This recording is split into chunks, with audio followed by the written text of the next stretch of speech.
Hamilton Northern. Do you want to be a YouTuber, but don't have high-end computer, editing program, and others? No worries. Tuck to nice sleep. The school is in lockdown. Rumor has it that Alexis is on a rampage, and I know why. This thing, it has taken over Alexis's body. She has no control over herself. Alexis, she is not capable of this. She is the sweetest girl. I need to put an end to this before she hurts more people. It was the first day of my sophomore year in high school. Most of my class remained the same, for the exception of a few transfer students. While walking to my locker, one student in particular caught my attention. She was stunning. Beautiful blonde hair, blue eyes, basically everything I'd imagine in my dream girl. She looked a bit on the older side, so I thought she had to be a junior or senior. I tried to refocus on the task at hand. I grabbed my books and headed to my next class, which was photography. It was in one of those computer labs with computers next to each other. To my surprise, the beautiful girl was in the photography class with me. It was a small class with only 12 of us. I only knew one guy out of the whole class. Since the class was an elective, it also had juniors and seniors in it that I didn't recognize. The teacher had us all stand up in front of the class and do the usual icebreaker routine. One by one, the teacher asked us our names, where we were from, and one cool fact about us. I was the second to last to introduce myself. My name is Dylan Freeze. I am from Michigan. I can play the piano. The last in line was the stunning girl. She introduced herself. My name is Alexis. I am originally from the United Kingdom and moved to North Carolina. My fun fact is that my family moved out of North Carolina because of a haunted house.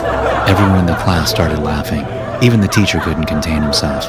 The teacher said, "Wow, that's the best one I've heard all day." The weird thing was Alexis looked dead serious. Before Alexis could interrupt him, the teacher started talking. "Okay, class, take your seats. Since this is a small class, you can sit where you'd like." Alexis took her seat across the classroom. I followed in close pursuit. I had to know if she was just joking about the whole haunted house thing. And of course, I was really attracted to her. After taking our seats, the teacher instructed us to log into the computers and into our school email. He announced, "Click on your class, go to assignments, and click the top one. You will be given a list of photos and you need to make notes about what is wrong with each one. There is no right or wrong answer, and this will not be graded. Feel free to work with a partner next to you." I finally had the chance to talk to Alexis. "Hey, I'm Dylan." Well, yeah, dummy. You said your name to the whole class in the introduction. "Well, if you're so good, what was my fun fact?" Well, you can play the piano. How good you can play remains to be seen. Maybe I can show you sometime. That would be great, actually. A date it is then. Changing topics, I wanted to ask you in all seriousness. Was your house really haunted? Yes, it was. We moved into this, really old house in North Carolina when we first got to the States. It just had that, heavy feeling the moment you stepped in. At night, I would hear things move around and demonic voices. My parents heard them too. One night, I was asleep in my bed. Something jolted me awake. When my eyes opened, I saw this demon child hovering above me. It was the scariest thing I ever saw in my life. I blinked and it was gone. My parents had similar experiences. Finally, we couldn't take it anymore and sold the house. Now I'm here. Wow, that is quite the story. Before I could ask Alexis more stories, the teacher interrupted. "Okay, class, save your work. We are going out into the courtyard to take some pictures. I assume most of you have phones with cameras. Those that don't, group up with someone that does." We went outside the classroom into the courtyard. The teacher continued. "Okay, now with your partner or group, each take 5 different photos of each other. Please change up the camera angles and poses. This is just a test run. The school will issue us the good cameras tomorrow." The class started socializing and taking photos. I took out my phone. "Okay, Alexis, smile," I said. I held up the phone and snapped the photo. I glanced down at the photo. My heart fell through the floor. Right next to Alexis was a demonic-looking child, its long jet black hair covering most of its face. Is everything all right? Yeah, everything is totally fine. You know what? The sun washed out the whole photo. Let's take a new one. I quickly deleted the photo and held my phone up once again to take another photo. I snapped the next photo. I held my breath as I glanced back down at my phone. The demon child was there again, this time closer to Alexis, right up against her. This has to be some sick joke, I thought to myself. This can't be real. She must have messed with my phone. Is there something wrong? No, my phone is just glitching a bit. Let me reset it. I quickly deleted the photo and restarted my phone. Okay, let's try this again, I said. I picked up the phone again, hesitant to even take the picture. I pointed the phone at Alexis. Before snapping the photo, I glanced at the screen. Nothing was there. I took the photo. As soon as I took the photo, Alexis coughed. I ran over to her. "Are you okay?" I asked. She slowly looked up at me and I felt my bones shiver. It felt as if there was a demonic presence right in front of me. Get out! Leave me alone! All of a sudden, Alexis's head went limp to one side and raised again. Hey, what just happened? I feel really lightheaded. "I think you need to get some water and sit down," the teacher finally said. "All right, students, time to get your things and move on to your next period." We went back inside the classroom. I gave Alexis my water bottle. She seemed completely fine now. The whole situation freaked me out. I arrived at my next class. I wanted to erase that bizarre situation out of my mind. What the hell happened back there? It hit me like a ton of bricks, the last photo. I never looked at the last photo. I pulled my phone out of my pocket. I went to my Photos app. I tapped on the photo. It was even worse than before. The demon child looked like she was inside Alexis, like a spirit going inside of a body. Is this even real life? Before I could even think, an announcement was made over the PA system. Lockdown, lockdown, code black, code black. The teacher, Mr. Blackwell, immediately locked the classroom door. He told us to hide under our desks. Most of the students did not take it seriously. Some even had their smartphones out playing games. All of a sudden, a loud yell came from outside the door. "Help! Somebody help me!" Mr. Blackwell peeked out the door. His face lost all color. He whispered under his breath, "Oh, my God." I couldn't help myself. I got up from under my desk and approached the door. Mr. Blackwell yelled, "Get back under the desk! What do you think you're doing?" I ignored him and looked out the glass window of the door. In the hallway was Alexis. Her back was turned to me. She was holding onto a bloody kitchen knife. As if sensing my presence, she slowly turned around to face me. She barely looked like her former self and looked more like the devil child in the pictures. On the ground was the principal, Mr. White. Alexis had these crazed eyes and a devilish smile. I had this intense feeling that I needed to stop this. I unlocked the door and sprinted at Alexis. I tackled her. The knife flew out of her hands. The injured principal got up and ran away.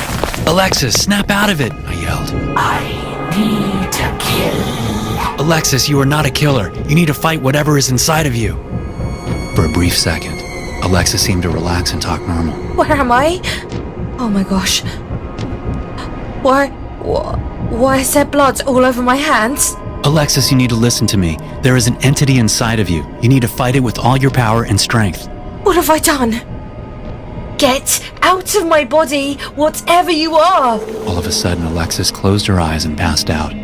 The police came and I told them everything. I still had the last picture I took of her with the demon child, but they weren't interested. Alexis was admitted to a mental health facility, and that was the last I heard about it.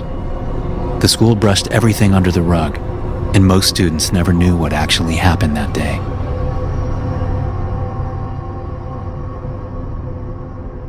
The loudspeaker came on. "We are on lockdown until further notice. Lock your doors. There is an imminent threat on the loose." I was in a classroom all by myself. I thought to myself, where is everyone? Where is the teacher? What danger could there possibly be? I got up from my desk and went over to the door. Looking through the glass panel in the door, I couldn't see anyone outside in the hallway. I opened the door and walked out into the hallway. It was dark and eerie looking. I looked left and looked right. In both directions, the hallway didn't seem to end. It went on for what seemed into an eternity and looked like a dark abyss. I decided to turn right and started walking forward. After walking about 10 feet, there was another hallway. It also seemed to go on for what seemed forever. Not wanting to change directions, I decided to keep proceeding forward on the same hallway. Every 10 feet there were other hallways, all intersecting the main hallway I was on. What the hell is this? I thought to myself. I saw a shadow quickly dart across the main hallway. I yelled, "Who are you?" I ran to the spot it looked like he crossed over at. I turned left and decided to pursue whoever this was. The hallway was just like the others, seemingly going on forever, never ending from what my eyes could see. After walking for about 5 minutes, I saw red glowing eyes that stood out from the darkness. I yelled, "Who are you and what is this place?"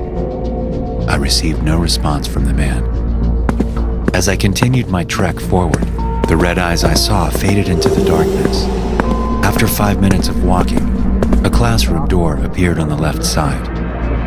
I peered into the glass. There was a creepy guy at the front of the class dressed in a lab coat. I figured this had to be the teacher. All the desks were also filled with students. The students looked to be older though, probably in their mid to late 20s. They were also wearing similar medical outfits as the teacher. I knocked on the door. The teacher stopped his lecture, turned, and looked at me. He had a shocked look on his face. Next thing I knew, he ran towards the door and locked it. I pleaded to him, "Let me in. How do I get out of this place? Please help me." He was expressionless, gazing into my eyes. I saw him back up from the door and reach for a telephone connected to the wall. I banged on the door some more. Nothing. No reaction. I kept moving, swiftly down the hallway. After what seemed like an hour of walking, another door appeared. This time it was on the right side of the corridor. I peered into the door. This time the room looked like a bounce house. A man in the middle was in a white straitjacket. As soon as he saw me, he ran towards the door. He screamed, "Help! Help me get out of here! I tried to open the door. It was locked even from the outside." I yelled back, "I will go and get help. We will get out of here." I continued my endless walk down the hallway. I thought to myself, what the hell kind of school is this? All of a sudden, a voice yelled out behind me, "Hey, kid, come here." I turned around. In front of me was what looked to be a doctor. He was holding a syringe. I yelled out, "Who are you and what is this place?" He replied, "You are asking too many questions. Just stay there. I'm coming over to you." I ran in the other direction. Out of nowhere, another doctor sidelined me. He pushed me to the ground. A syringe plunged into my shoulder. I awoke in a hospital bed, restrained. A doctor stood over me. He said, "Frank, you forgot to take your morning meds again. Or did you forget to take them on purpose?" I asked, "Where the hell am I? I was just in school and it was on lockdown. The school went on forever and I couldn't escape the building." He replied, "School? On lockdown? That's a good one, Frank. I haven't heard that one before. You had the whole facility worried sick about you." I replied, "You can't keep us trapped here forever. You are a sick man." He replied, "I will let you out when you start taking your meds again. Other than that, I have to run to another patient. Oh, by the way, here is your pill." He placed it in my mouth for me and gave me water. I pretended to swallow the pill. As soon as the doctor left the room, I spit the water and pill out on the floor. After about 10 minutes, I closed my eyes and opened them. I was now sitting in the same empty classroom as before. The loudspeaker came on. "We are on lockdown until further notice. Lock your doors. There is an imminent threat on the loose." I thought to myself, where is everyone? Where is the teacher? What danger could there possibly be? Also, it turns out that most of you guys who watch me aren't actually subscribed. So if you like the content and want to support the channel, go ahead and hit the bell. It's free, and you can always change your mind later. What happens if... Too soft, too soft. I was framed. I don't know by who or how he did it, but I am innocent. I promise. It was my senior year.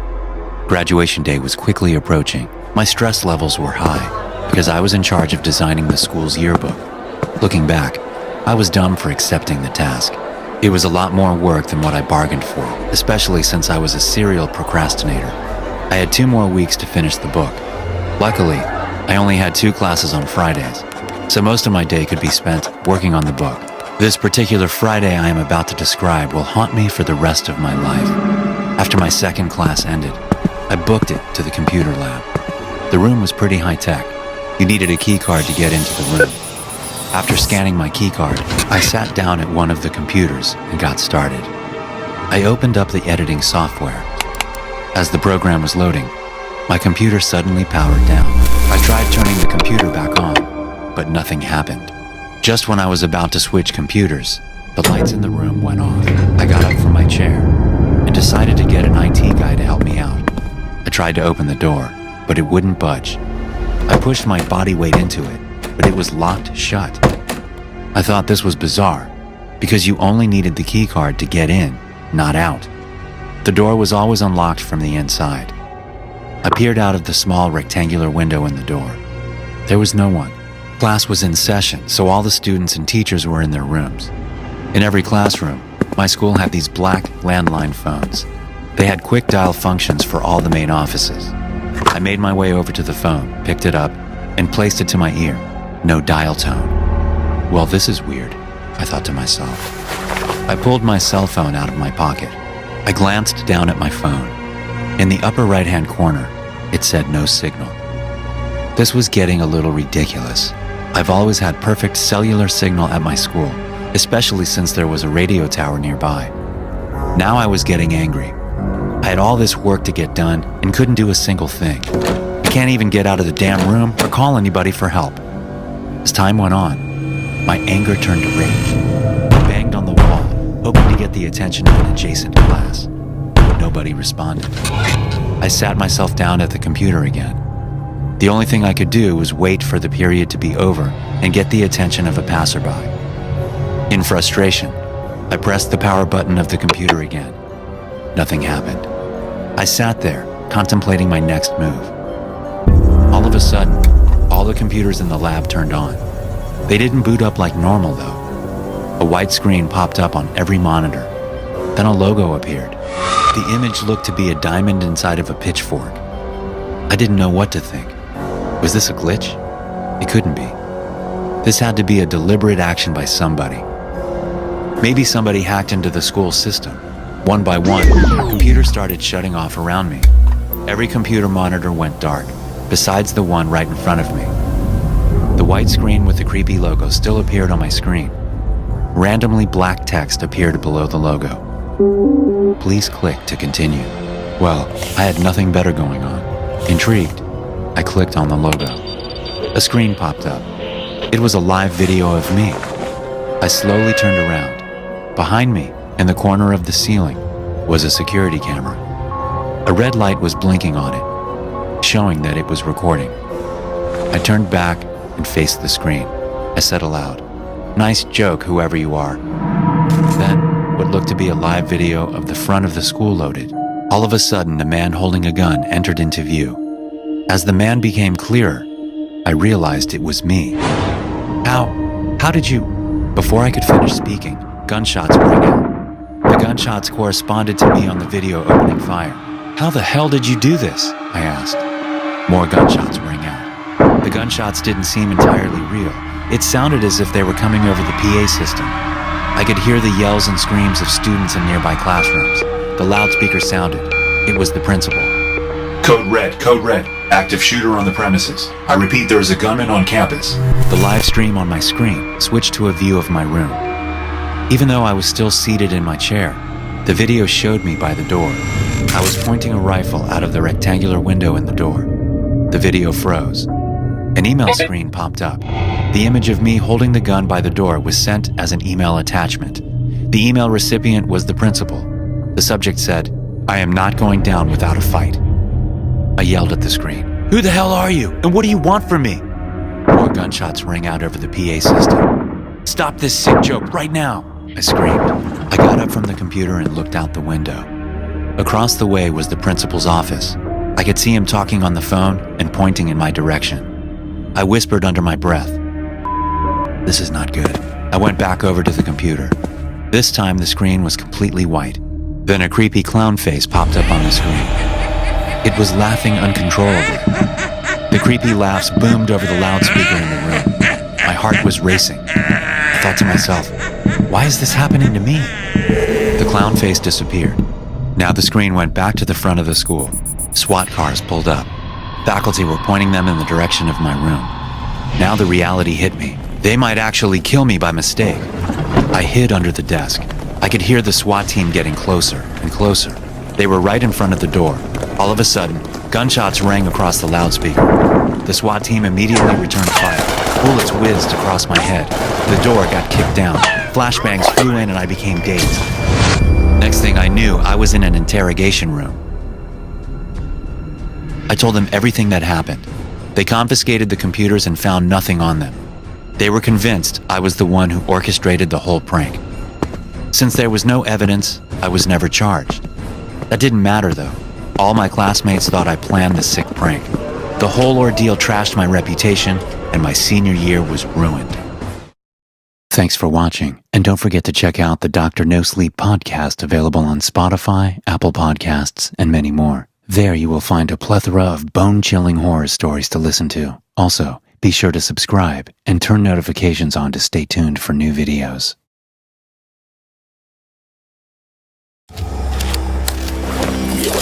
Dr. Nicely. He's fast, and I can't move quick enough to dodge the slap.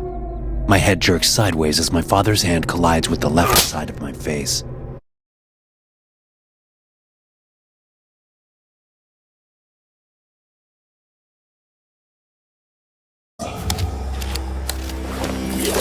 Dr. Nicely. We knew from the start that we were digging too deep. It was too deep for the rig, too deep for the drill. Just dangerous and stupid on all counts. But the company thought we might be right above an oil pocket, so we had no choice. Drill, baby, drill. Harvey said, struggling with the lever despite his massive arms. Hey, boss, it's starting to redline. Georgie said, waving me over. Take a look. I don't know if she can handle any more pressure. I chewed at my unlit cigar. The gauge was already in the red, and we weren't even half the distance that the company demanded. I figured when they made me shift leader, it would be a nice raise, and I'd just have to break up the occasional fist fight. Now it looked like I was going to have to either risk a $20 million piece of equipment or call off the drill and risk getting replaced. It was early afternoon and hot as hell. The ocean reflected the sunlight back at us like a mirror. I took off my hard hat to wipe off some sweat and tried to make a choice. For better or worse, the decision was made for me when sparks started to fly. Oh, hell. Harvey said, letting go of the lever and backing up. Georgie pointed to the drill. Boss, I think... The rest of his words were lost in the violent screech of metal as the drill came to a halt.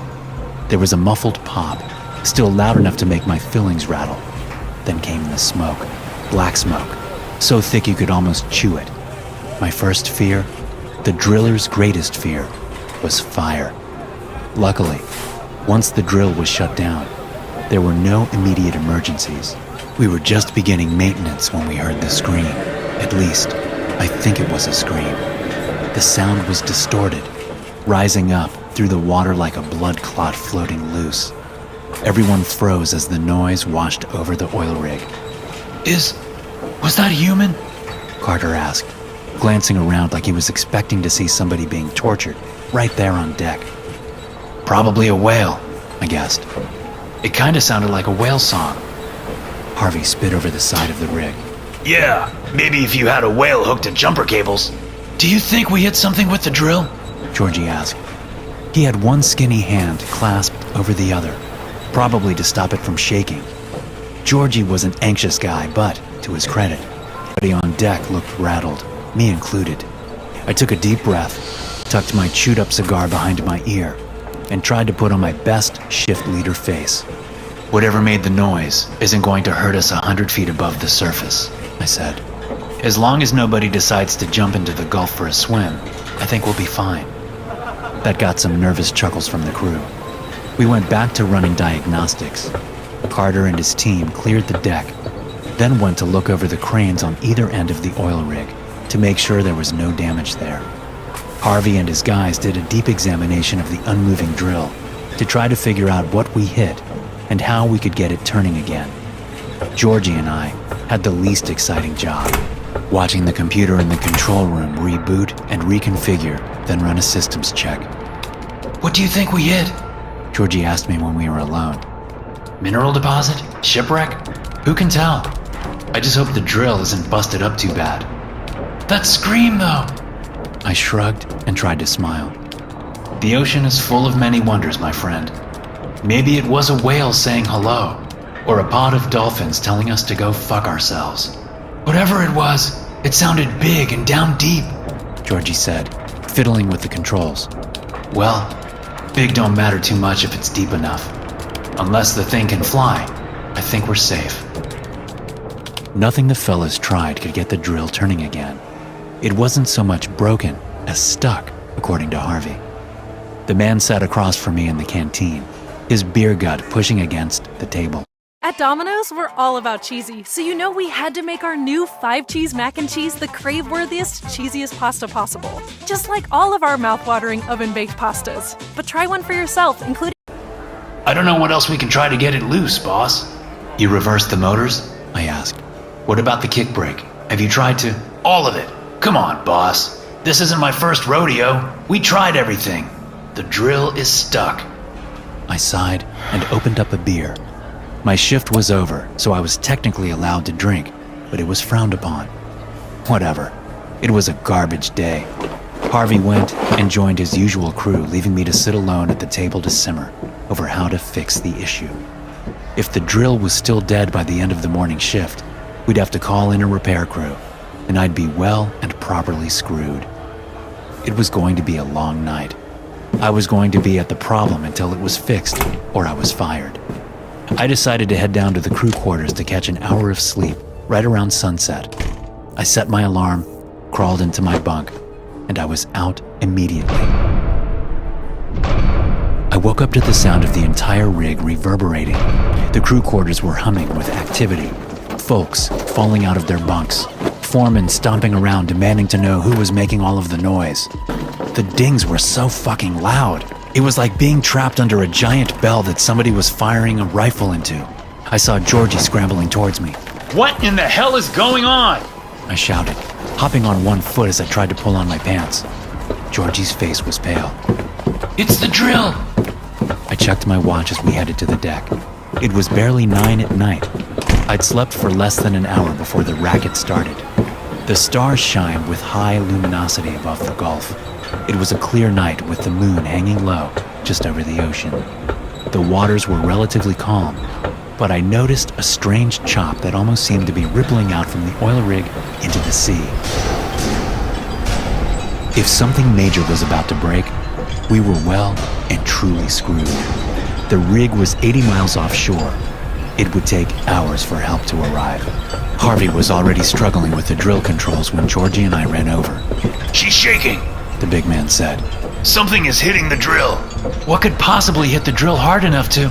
I was interrupted by a thump from the ocean, followed by the unexpected sensation of static electricity raising all of the hairs on my head.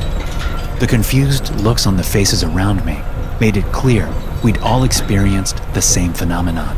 An instant later, all of the lights on the rig went out. I pulled out my phone to use the flashlight and realized that the device was bricked. A total power outage that wiped our electronics. We were dead in the water.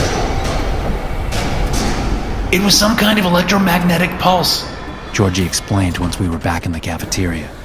Harvey and his crew were still on deck, trying to manually restart the drill. I was meeting with Georgie and a few of the supervisors privately to figure out what the hell happened. All of our phones are dead, radios too, said Tyson, an oil rig vet and steady presence. Can't contact the mainland or the company then? I said, chewing at my unlit cigar. Next resupply isn't for 3 weeks.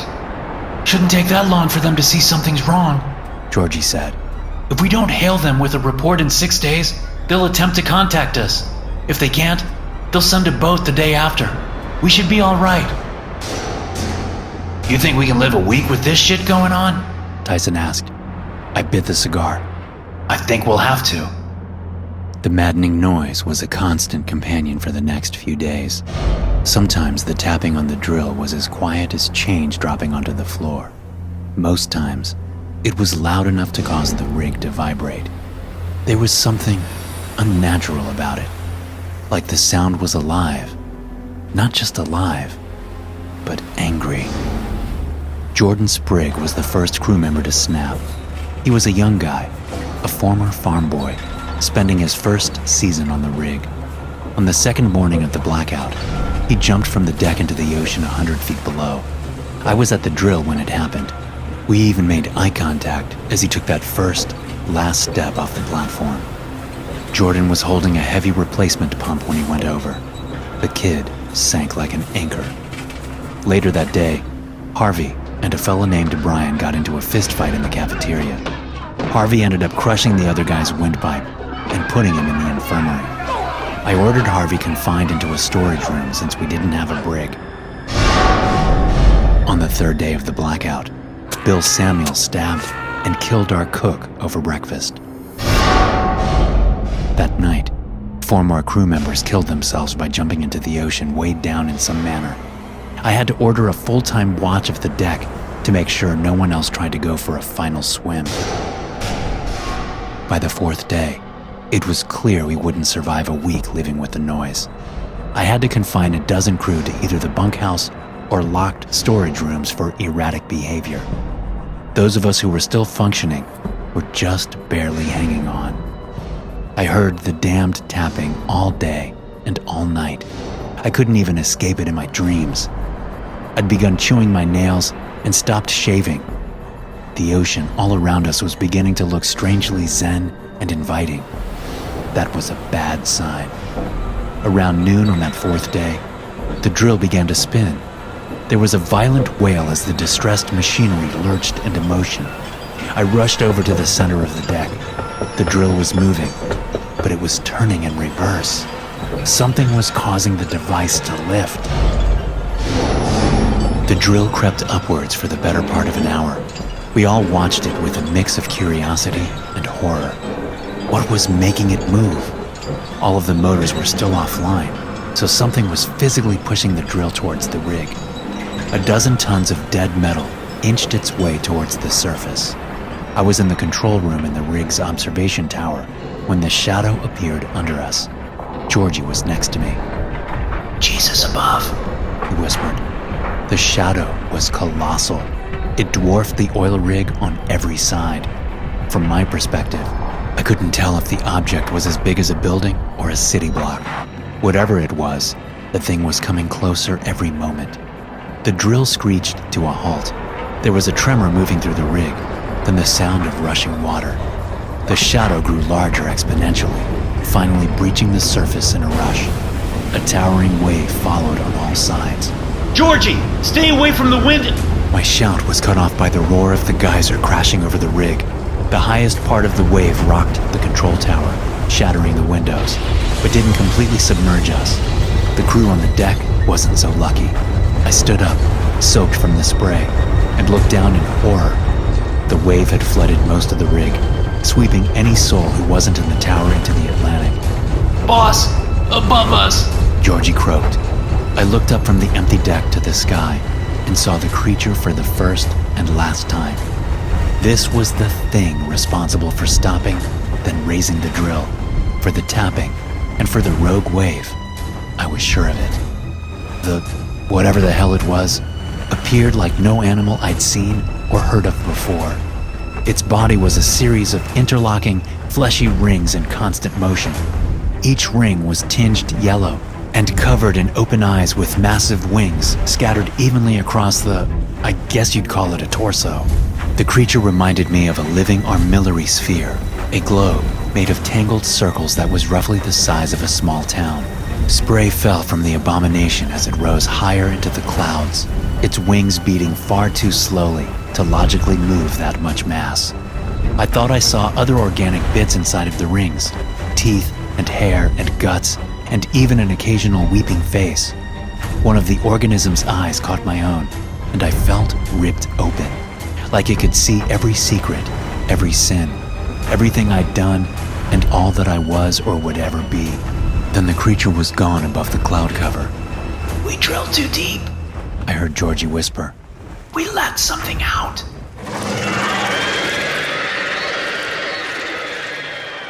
We weren't supposed to take the boat out after dark. And we really weren't supposed to take the boat out joyriding after sundown with a cooler full of beer. It's a shame that Jody and I didn't follow the rules. If we hadn't gone out last night, a lot of people would still be alive, myself included. I don't have a lot of time to post this. I can already hear them trying to get in the door. If anybody receives this, if anyone believes me, share my story. Don't let this die with me. This all started when Jody spotted that damned black box floating on the ocean.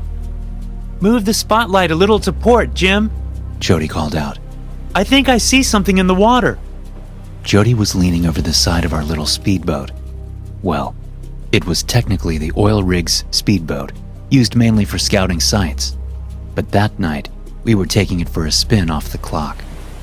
I sighed, plopped my half-finished beer into a cup holder, and complied with Jody's request. The spotlight skipped across the black water.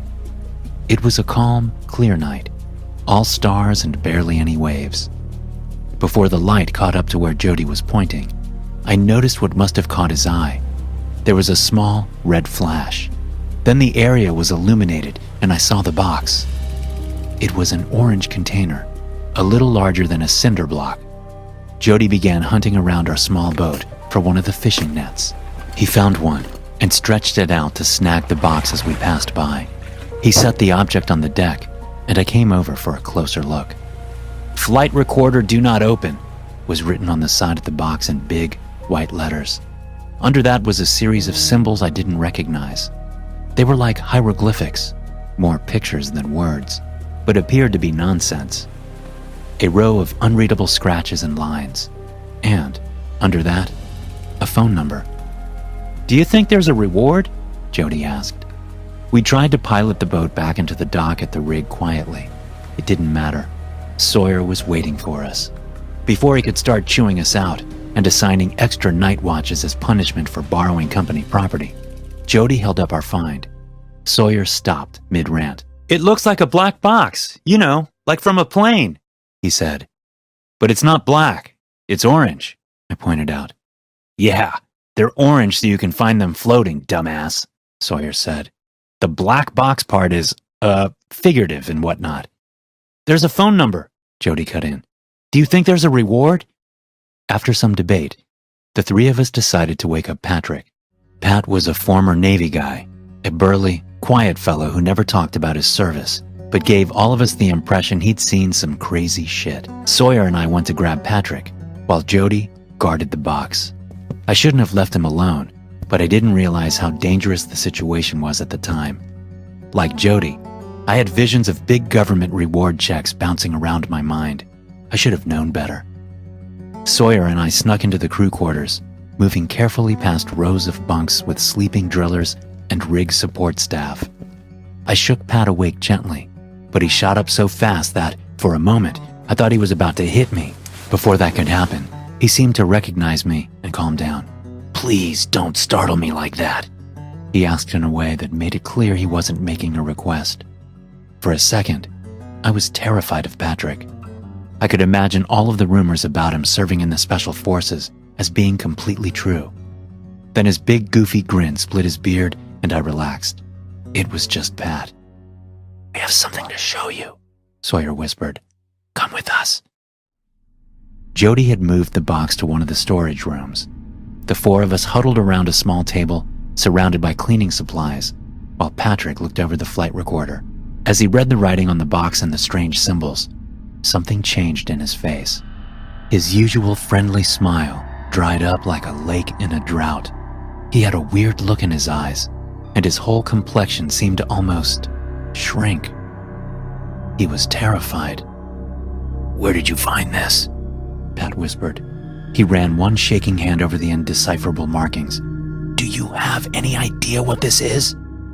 Jody grinned. Our winning lottery ticket. That's what it is. This is something top secret, isn't it? More than top secret, Pat said, slumping back into his chair. I've heard rumors but didn't think it was real. Those markings, it's better not even to talk about it. Did you find this in the ocean? Yeah, I said, trying not to catch Pat's panic. Floating about half a mile from the rig. Pat pushed the box towards me. You should ride back out and throw this into the sea. Get it far away from all of us and hope they're not able to track it. Who would be tracking it? Sawyer asked. Pat just shook his head. Jody was fidgeting in his seat. I recognized that behavior from him. There was something Jody wasn't telling us. Hear that, Jody? I asked. Pat advises we dump the box. If you get the boat ready to... I already called the number, Jody said. I'm sorry. I didn't see any harm. I thought we'd all get a reward. I thought... Jody looked around the table. Sawyer and I shared a glance. Patrick looked like somebody just told him he had cancer. What did they say when you called? Pat asked. That they're on their way. Patrick stood up without a word and walked out of the room. Jody pulled the flight recorder close. Maybe things will work out, Sawyer said. With nothing else to do but wait, we all left the storage room. I wandered back to the crew quarters and slipped into my bunk. I woke up to the wild screech of our alarms. Every siren on the rig seemed to be going off at once, a wailing hurricane of shrill whistles and bells. Somebody threw open the door to the crew quarters. The lights came on, then immediately died. They were replaced with the red glow of our emergency backup system. What's going on? A voice shouted. Another raised voice asked, Is there a fire? A new word swept through the room like a fever. Pirates. People were getting dressed, bumping into one another. The whole room calm, but walking that tightrope right above an animal panic. I was pulling on my boots when I heard the first gunshot. The soft pop caused the entire room to freeze. It sounded like it was coming from above us, probably from the deck. I held my breath in the silence that followed. It didn't last long. Muffled gunshots began going off rapidly. I don't have any military experience, but years of action movies and video games led me to guess somebody was firing an automatic weapon with a silencer. That was enough to send a few people into a panic. First one, then a handful, then a dozen members of the crew ran out of our quarters, knocking over bunks and coworkers in their flight. Most of the folks around me stayed calm, though. Patrick was standing on his bunk, trying to direct everyone towards the exits without starting a stampede. I heard that pop, pop, pop noise again, but louder, closer. Patrick went flying from his bed like he'd been slapped by an invisible hand. More crew fell around me. That's when the panic finally took hold, and we ran, me included. A great herd of terrified men and women were trying desperately to get out of that red room. I managed to squeeze through one of the exits just as I felt something whoosh past my ear. There was a numbness, followed by a strange burn. I touched my cheek and felt blood. The lower tip of my earlobe was gone. Someone grabbed my shoulder from the crew quarter side of the door. I turned to see Sawyer reaching for me, a small red blossom visible on his throat. More gunshots rang out, and Sawyer spun, then fell. I ran. I got a good look into the crew quarters before I fled. Several figures dressed in black wetsuits with ballistic masks were fanning out across the room. They would stop now and then to fire a few rounds into crawling bodies on the floor. In the brief glimpse I got of the invaders, I saw high-tech goggles, vests, and assault weapons outfitted with silencers and lasers. The killers didn't look like any pirates I've ever heard of. These men usually had rusty boats and Soviet-era rifles. No, the people attacking us looked fresh out of a military recruitment ad for the Special Forces. The next hour is a blur. It was chaos below decks as I ran through the rig's narrow hallways, dodging metal beams and slumped bodies. The muffled thump of gunfire was never far away. It echoed around me, seeming to come from every blind corner and shadow. The red emergency lights failed half an hour after the slaughter in the crew quarters. I managed to pull a flashlight from one of the emergency cabinets outside of the medical bay, but I was too terrified to use it for more than a few seconds at a time. My worst moment came when I heard gunshots from just around the corner. I ducked into a nearby open door, turning on my flashlight for a split second, just long enough to see that I was in a staff break room. There was a couch in the corner. I ran for it, then wedged myself into the gap between the couch and the wall. I held my breath. It was pitch black in the room. Footsteps began to fall nearby. There were several people very, very close. I've sworn I saw a flash of light, A voice muttered. It was a man, American. Anybody got eyes on a tango? Another voice replied. Negative. Room appears clear. All tango's uniform. I squeezed myself closer into the wall, wishing I could disappear. I think we're good to go, Oscar Mike, The first voice said. but honestly, I can't see shit through these new NODs. I miss the old model. Take it up with command. An authoritative voice cut in. Now cut the chatter and Charlie Mike. I heard footsteps head towards the door, then fade down the hallway. These weren't pirates. These were our own guys wiping us out. It took me another 20 minutes to make my way in the dark towards the communications room. I had to get a message out, a call for help, something. There was no real plan driving me forward, only an impulse.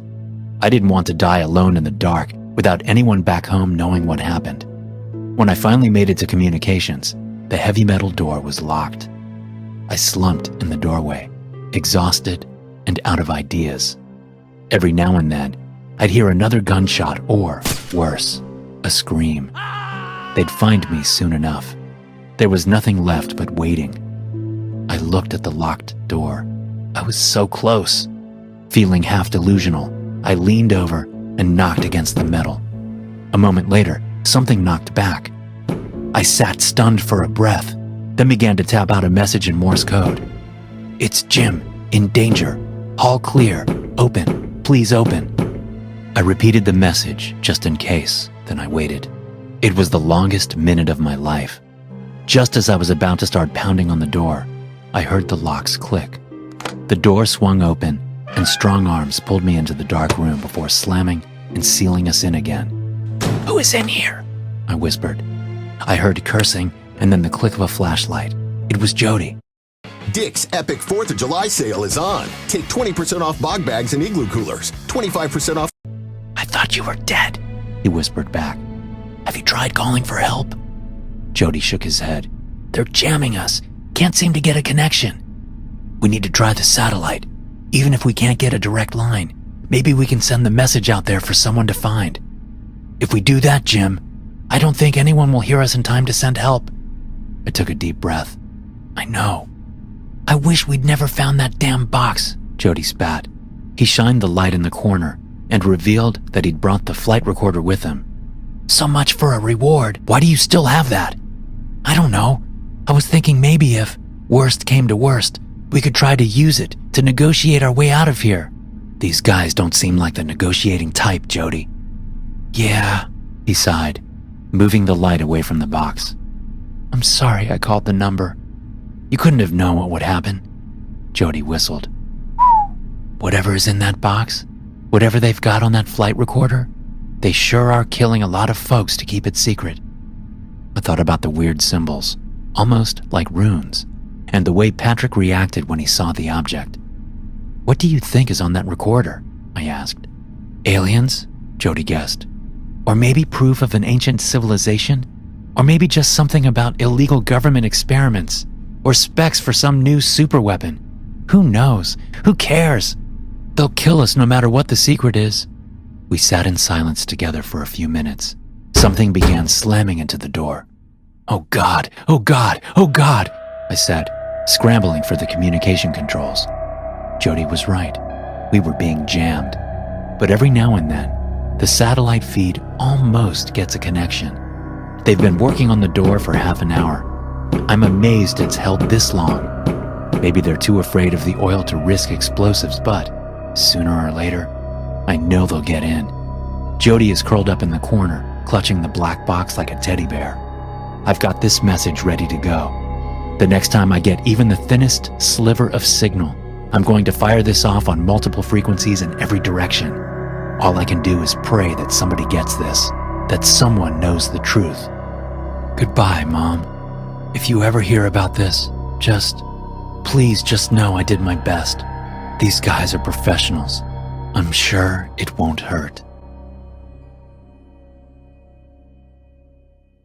I've seen plenty of strange things in the years I've spent as an underwater welder, but this morning was the first time I saw a face in the deep. My partner Roger and I were doing regular maintenance checks at 25 meters. I was using my camera more than my torch, just cataloging any wear and tear on the oil rig's legs. Cold Atlantic currents have teeth and will start to saw away at structural integrity awfully fast. I'm not sure why I turned away from the rig to look down. Maybe there was a sound. Maybe I sensed a presence. There was a white face staring back up at me from the depths.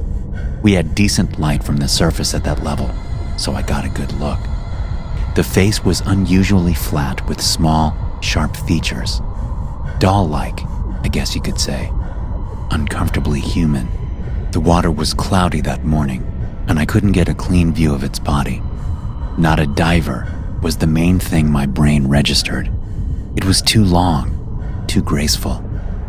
I estimated the creature was about 10 meters deeper than I was initially. When it noticed my attention, it flipped and dove faster than any animal I'd ever seen. In the instant before it disappeared, I jammed on the camera shutter and took a picture.